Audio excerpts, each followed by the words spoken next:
குச்சிக்கிழங்கு வந்து எனது கடையில் வாங்கிட்டு வந்தது. இப்போ பாருங்கள் இப்படி வாங்கிட்டு வந்த கண்ணு. இது வந்து இங்கே பாருங்கள் பாலெல்லாம் வந்து இறங்கிச்சு. இப்போ வந்து இதில் நம்ம வேக வச்சோம்னா அவ்வளோ சீக்கிரம் நல்லா வேகாது. அதனால் வந்து நம்ம ஒரு 2 மணி நேரம் ஒரு 4 மணி நேரம் இதில் ஊற வச்சுட்டு அப்புறம் எடுத்து வேக வச்சோம்னா நல்லா வெந்து வந்துடும். இப்போ நான் வந்து இதில் ஊற வச்சுட்டேன். ஊற வச்சு எடுத்ததை நல்லா இதிலேயே கழுவிட்டு இன்னொரு தடவை தண்ணியில் நல்லா அலசிட்டு உடச்சிட்டு குக்கரில் சேர்த்திக்கலாம். எப்படி சேர்க்குறதுன்னு பார்க்கலாம். நீங்கள் வந்து தோலை நீக்கிட்டு கூட சேர்க்கலாம். இதில் தோலை இந்த மாதிரி தொளிச்சிங்கன்னா வந்துடும். ஏன்னா தண்ணியில் ஊறினதுக்கு இந்த மாதிரி நல்லா வந்துடும். இல்லை நான் தோலை நீக்கலாம் அப்படியே வேக வைக்கிறதுனால அப்படியே வேக வைக்கலாம், நல்லாயிருக்கும். எப்படி வேக வைக்கிறதுன்னு பார்க்கலாம். சுத்தமாட்டி நல்லா கழுவி எடுத்து வச்சிட்டேன். உனக்கு இதுக்கு தேவையான அளவு தண்ணி ஊற்றி உப்பு போட்டு அடுப்பில் வச்சு வேக வைக்கலாம்.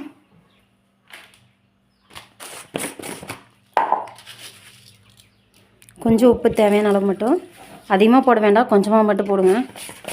அப்புறம் கசந்ததுன்னா சாப்பிட முடியாது. தண்ணி பாருங்கள், தண்ணி எந்த அளவுக்கு ஊற்றிக்கணும். உனக்கு குக்கர் போட்டு மூடி வச்சு அடுப்பில் வச்சுட்டு பார்க்கலாம். பாருங்கள், மூடி போட்டு வச்சிடலாம். உனக்கு விசு அடுப்பு பற்ற வச்சிடலாம். மூடி போட்டேன்.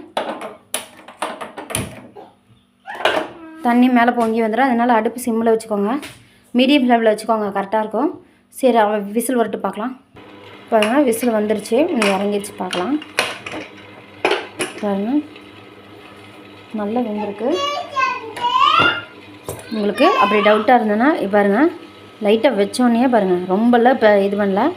பாருங்கள் எந்த அளவுக்கு உள்ளே இறங்கி இப்படி வருதுன்னு. நான் வந்து லைட்டாக தான் பண்ணுங்க. நான் வந்து 4 விசில் விட்டேன்.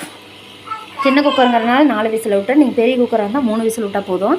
நல்லா வெந்துருச்சு. உங்களுக்கு தண்ணி வடிச்சிட்டு வச்சுட்டு பார்க்கலாம். பாருங்கள், தண்ணி வடிச்சிட்டேன். எந்த அளவுக்கு இருக்குதுன்னு பாருங்கள். உங்களுக்கு சாப்பிடும்போது பார்க்கலாம்.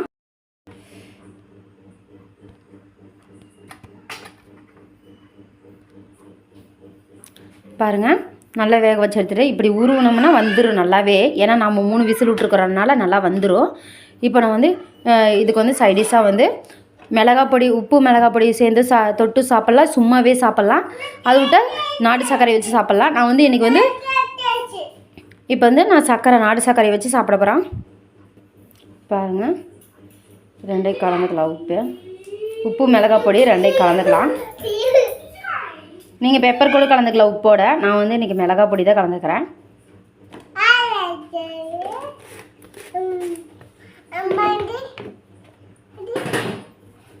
தம்பி கொடுத்து சாப்பிட்டு பார்த்துட்டு எப்படி இருக்குதுன்னு சொல்லிட்டோம்.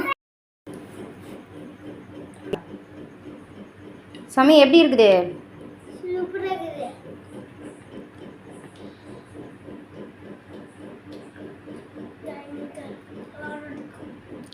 சரி, மிளகா பொடியோட தொட்டு சாப்பிட்டு எப்படி இருக்குதுன்னு சொல்ல.